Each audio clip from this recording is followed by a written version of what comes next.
والعصر ان الانسان لفی خسر، زمانے کی قسم، روئے زمین پر جتنے بھی انسانیت ہے سب کے سب خسارے میں ہیں۔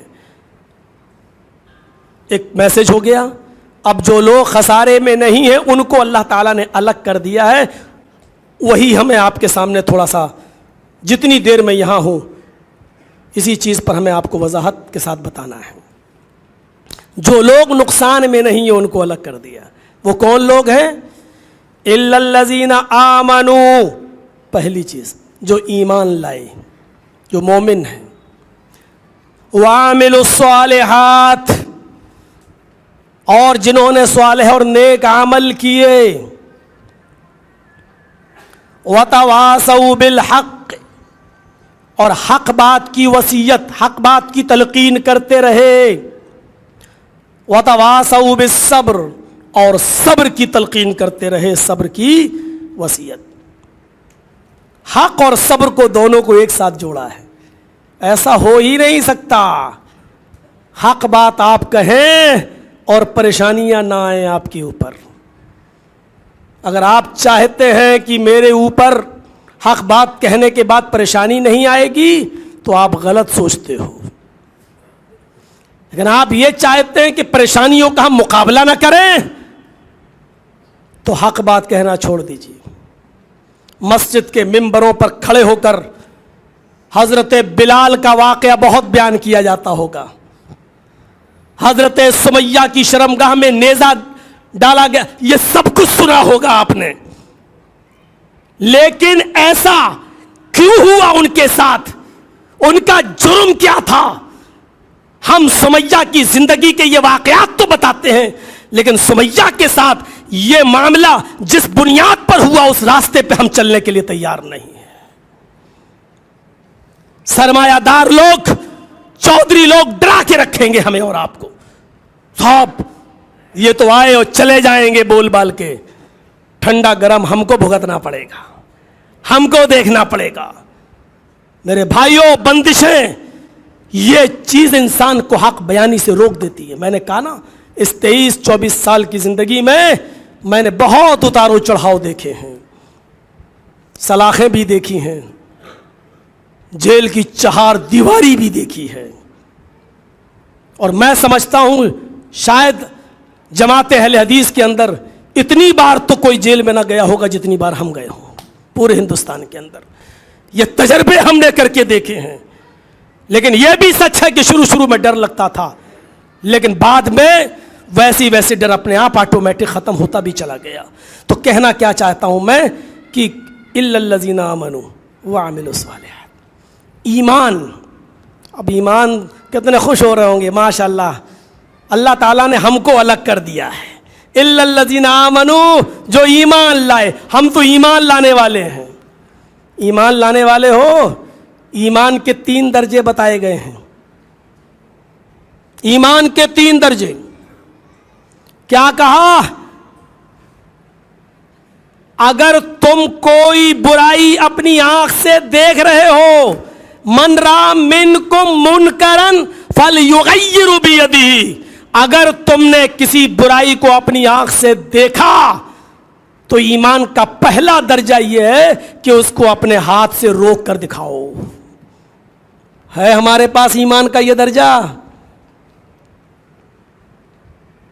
نہیں ہے۔ اتنی ہمت کہاں ہے کہ ہم آپ کو اپنے ہاتھ سے روکیں گے؟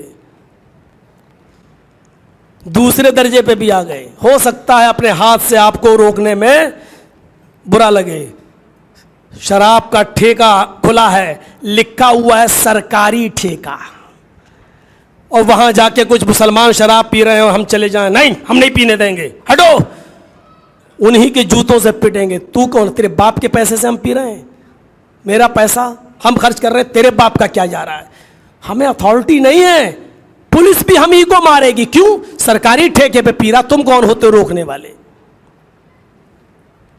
اسی کی تائید کی جائے گی۔ آپ سناتے رہیے حدیث، اللہ کے نبی نے یہ فرمایا، اللہ کے نبی نے یہ فرمایا، اللہ کے نبی نے فرمایا۔ حضرت عمر فاروق رضی اللہ تعالیٰ عنہ نے دیکھا ایک آدمی ان کے آگے آگے چل رہا ہے اور اس کا پائجامہ ٹخنوں سے نیچے ہے، تو حضرت عمر فاروق نے دیکھا ہے یہ ٹخنوں سے نیچے کپڑا کون پہنا ہوا ہے, تو چیختے ہوئے چلاتے ہیں, ڈانٹتے ہوئے کہتے ہیں احائز انت یا رجل. اس نے پیچھے مڑ کے دیکھا, امیر المومنین احائز انت, وہ کہہ رہے ہیں احائز انتا کا مطلب کیا تجھے پیریڈ آ رہا ہے؟ عورتوں کو جو پیریڈ آتا ہے مہینے میں ایک بار, جو جس کو ہم لوگ MC بولتے ہیں, ہر عورت کی فطرت ہے.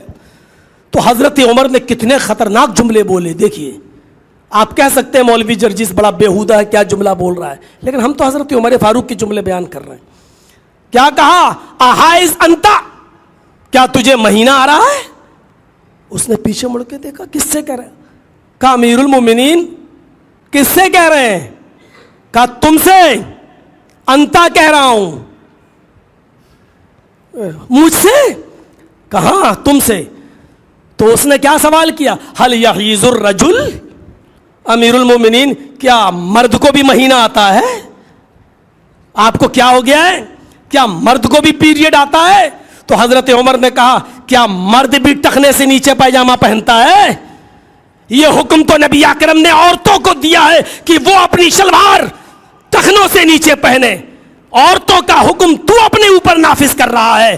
جب عورتوں والا کام تو کر رہا ہے تو ہو سکتا مہینہ بھی تجھے آتا ہو. دیکھا جائے تو ہم میں اور آپ میں کتنے لوگوں کے اوپر یہ بجلی گر رہی ہے. اس حمام میں کون کون ننگے ہیں, لیکن کریں کیا, آئی تو آئی ہے. اب یہ تھوڑی کہوں گا معذرت کے ساتھ, جو لوگ نیچا پینٹ پہنتے ہیں اور جن کا پینٹ جوتے اور چپل سے بھی نیچے زمین پر جھاڑو دیتے ہوئے جاتا ہے, میں ان سے معافی چاہتا ہوں, میں بولنا نہیں چاہتا ہوں. اب یہ کتنی باتوں پہ ایسے معافی مانگی جائے گی. حضرت عمر فاروق کے ساتھ جو خادم چل رہا تھا کہا جی بسکین, جاؤ چھری لے کر آؤ. چھری آ گئی. اس نے کہا امیر المومنین کیا کر رہے ہیں؟ کہا یہ ٹخنے سے نیچے کا جو حصہ وہ میں کاٹوں گا. اس نے جلدی سے اوپر کیا, کہا امیر المومنین میں گھر جا کے کاٹ لوں گا.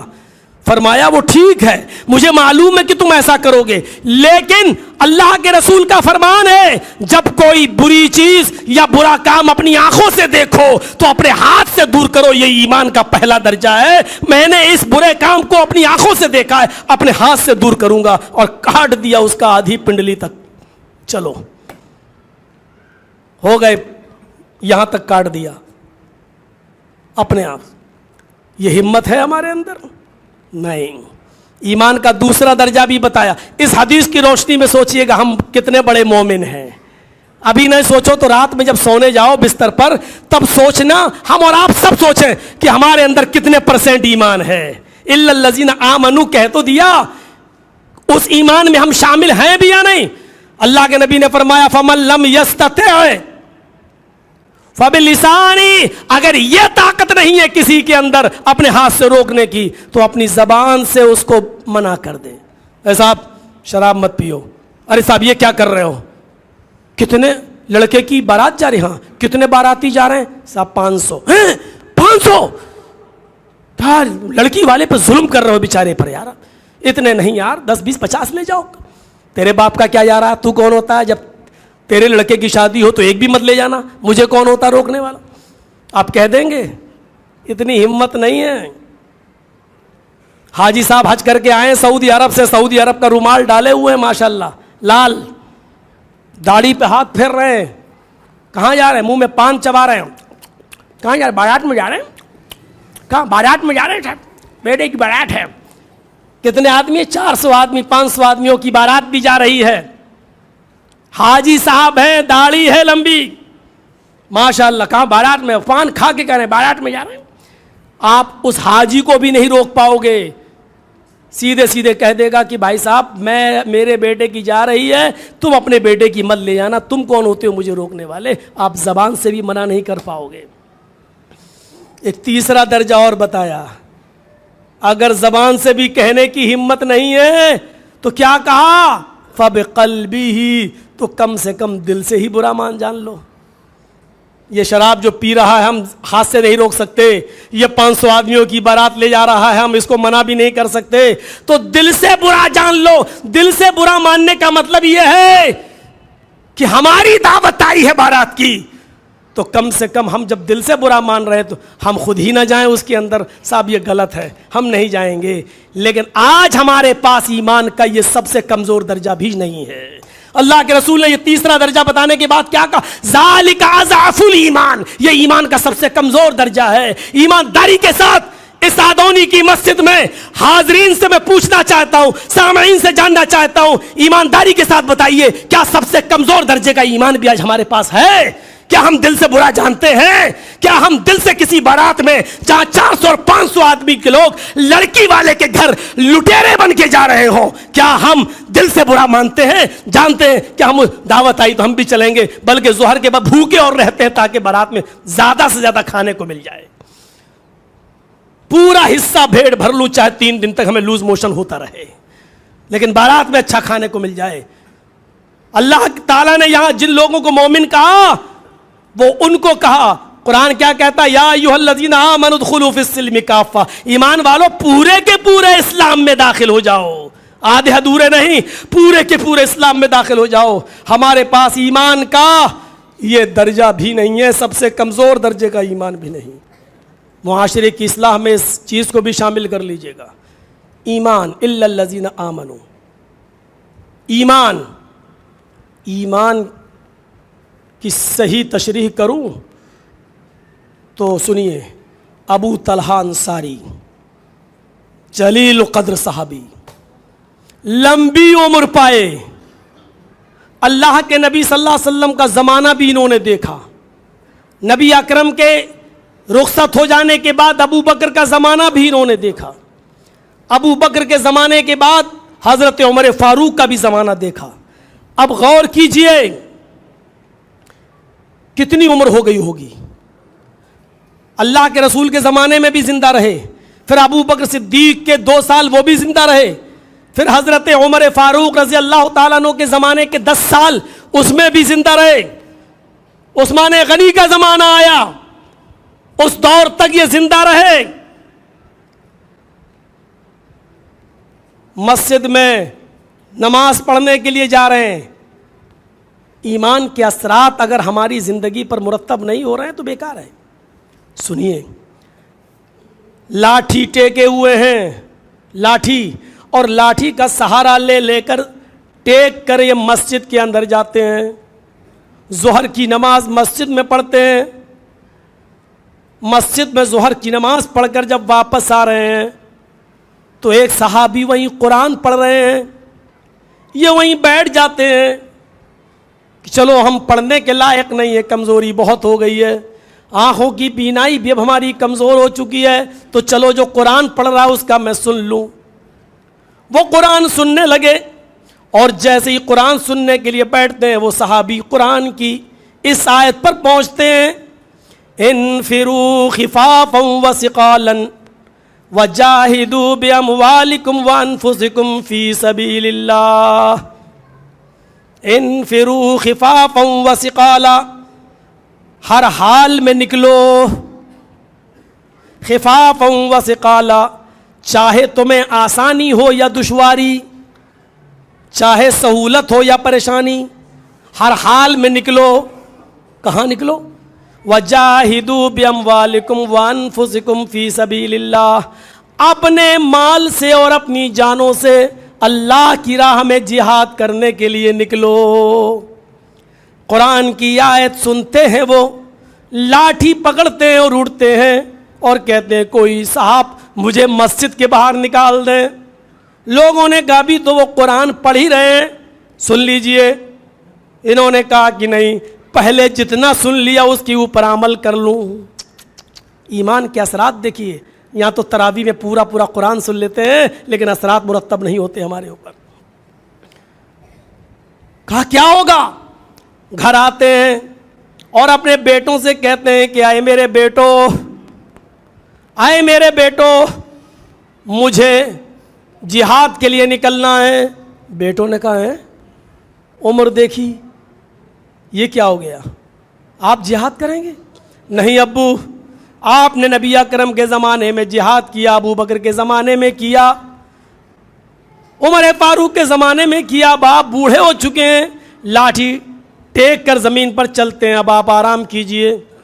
کہا بیٹو تمہاری بات اپنی جگہ پر صحیح ہے، لیکن قرآن کی اس آیت نے ہماری جو آپ عذر بیان کر رہے ہیں، قرآن نے اس میں عذر بیان نہیں کیا۔ قرآن تو کہتا ہر حال میں نکلو، انفروا خفافا وثقالا، دشواری ہو یا پریشانی، سہولت ہو یا مصیبت، ہر حال میں نکلو۔ میرے بیٹو مجھے قرآن کی کوئی ایسی آیت بتا دو جس میں عذر بیان کیا گیا ہو کہ اتنے سال کے ہو جاؤ تو مت نکلو۔ بیٹوں نے انکار کیا، باپ نے ضد کر لی۔ بیٹوں کا انکار، باپ کا اصرار انکار پر غالب آیا۔ رات میں گھوڑا تیار کر دیا گیا۔ ابو طلحہ انصاری صبح فجر کی نماز کے بعد نکل جاتے ہیں۔ جو فوج جہاد کے لیے جا رہی تھی اسی دستے میں شامل ہو جاتے ہیں۔ سمندر کا سفر کرنا تھا، کشتی میں سوار ہو جاتے ہیں، لیکن راستے ہی میں اتنی تیز ان کو بخار آتا ہے کہ وہی بخار، وہی فیور ان کے انتقال کا سبب بن جاتا ہے۔ وہ میدان جہاد تک نہیں گئے، شاید اللہ رب العالمین کو یہ پسند نہیں کہ وہ وہاں تک پہنچیں، اور راستے ہی میں سمندری سفر میں ان کا انتقال ہو جاتا ہے۔ اور صحابہ کرام ان کی باڈی کو، ان کے جسم اطہر کو اسی سمندر کے اندر دریا برد کرتے ہیں۔ میرے پیارے ساتھیوں، بتانا مقصد صرف یہ ہے کہ جب لاٹھی ٹیک کر چل رہے ہیں، لاٹھی ٹیک کر، آنکھوں میں بینائی کمزور ہو چکی ہے، لیکن قرآن کی آیت سنتے ہیں انفروا خفافا وثقالا وجاہدوا باموالکم وانفسکم، تو اپنے بیوی اور بچوں سے لڑ جاتے ہیں کہ مجھے ہر حال میں نکلنا ہے، مجھے ہر حال میں جانا ہے۔ تم ہمیں جو بتا رہے بوڑھے ہو چکے اور اس میں کیا لڑو گے، یہ عذر نہیں ہے۔ قرآن کی آیت کہہ رہی ہے، ایک آیت کان میں پڑی اور نکل گئے۔ میرے بھائیوں، جہاد کی نیت کر کے جو آدمی گھر سے نکل گیا، اب وہ میدان جہاد میں جائے یا نہ جائے، راستے ہی میں اگر انتقال ہو جائے پھر بھی وہ شہید کہلایا جائے گا، ان کو شہادت کا ثواب ملا۔ میرے بھائیوں، آپ اندازہ لگائیے کون سا ایمان تھا ان کے پاس، ایمان کے کون سے اثرات تھے جو ان کی زندگی پر مرتب ہو رہے ہیں۔ ایک ہم ہیں پورا قرآن پڑھ لیتے ہیں، ابھی دیکھیے گا جیسی تقریر ختم ہوگی، نماز ہوگی، جرجی صاحب باہر نکلیں گے اور دیکھیے گا یہاں جلسہ سننے کے بعد ہمارے ایمان میں اتنی تازگی آ چکی ہوگی کہ سننا سنایا ہوا ایک دم دھرا کا دھرا رہ جائے گا، اور ہر نوجوان مجھے اپنے کیمرے میں بند کرنے کی کوشش کرے گا، ایک سیلفی مل جائے، مولانا کے ساتھ ایک فوٹو مل جائے۔ یہ ہم سلفیوں کا حال ہے۔ جس چیز کے خاتمے کے لیے جناب محمد رسول اللہ صلی اللہ علیہ وسلم آئے، آج اس کو ہم فروغ دے رہے ہیں۔ ٹھیک ہے کیمرے میں ریکارڈ ہو رہا ہے، یوٹیوب پہ بن رہا ہے، یہ الگ بات ہے۔ چلو جو آدمی آدونی میں بیٹھا ہے باہر نہیں سن پا رہا ہے، اس کے ذریعے یوٹیوب پہ چلی، وہ ایک سمجھ میں آتا ہے ریزن، لیکن جرجیز صاحب کو اپنے کیمرے میں بند کر لینا اور پھر واٹس ایپ گروپ میں اپنے دوستوں کو پہنچا کے یہ دکھانا کہ دیکھو میں جرجیز صاحب سے مل کے آیا، یہ کون سا اسلام ہے؟ مجھے بتائیے اس سے کون سا فائدہ پہنچ رہا ہے ہمارے اسلام کو؟ ہمیں تھوڑی دیر کے لیے کوئی ہندی میں بتا دو، ہمیں انگریزی سمجھ میں نہیں آتی ہے، اس سے کون سا اسلام کو فائدہ پہنچ رہا ہے؟ اگر تصویر کو قید کرنا شریعت میں جائز ہوتا تو اللہ کی قسم اللہ تبارک و تعالی اپنے نبی کی تصویر کو کسی نہ کسی شکل میں ضرور موجود کر دیتا، کوئی راستہ بنا دیتا، لیکن اسی تصویر سے بت پرستی اور شرک کے دروازے کھلتے ہیں۔ جڑ کو مٹائیے، شخصیتیں اہمیت نہیں رکھتی ہیں۔ آج میں نے جمعے کے خطبے میں کہا ہے، ہلگنڈا کے اندر 11 بجے سے پوری مسجد فل تھی، 11 بجے سے میں نے یہی کہا، آج سنا جرجی صاحب آ رہے ہیں تو 11 بجے سے مسجد فل ہو گئی۔ اس کا مطلب یہ ہے کہ آپ جرجی صاحب کو سننے آتے ہیں، شخصیت کو سننے آتے ہیں، قرآن و حدیث سننے نہیں آتے۔ کمال تو یہ ہے کہ جتنی بڑی تعداد آپ کی آج اس مسجد کے اندر قرآن و حدیث سننے آئی ہے، جب اس مسجد کا امام